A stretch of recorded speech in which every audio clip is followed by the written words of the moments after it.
Hi అండి, అందరికీ నమస్కారం. Welcome back to my channel. ఇప్పుడు ఏంటంటే వార్త అండి, ఉద్యోగ సంఘ నేత బప్పరాజు ప్రభుత్వానికి కీలక ప్రకటన జారీ.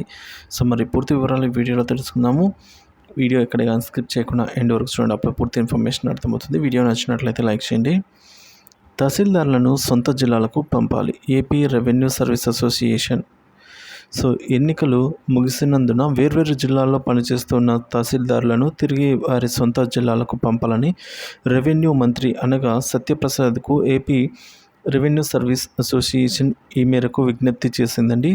ఎన్నికల ప్రక్రియ కారణంగా ఈ ఏడాది ఫిబ్రవరి నుంచి సుమారు 800 మంది తహసీల్దారులు వారు పనిచేసే ప్రాంతాల నుంచి ఇతర జిల్లాలకు పోస్టింగులు పొందారు. ఇప్పటికీ వారు అక్కడే పనిచేస్తున్నారు. కోడ్ ముగిసినందున వెంటనే వారిని సొంత జిల్లాలకు పంపాలి.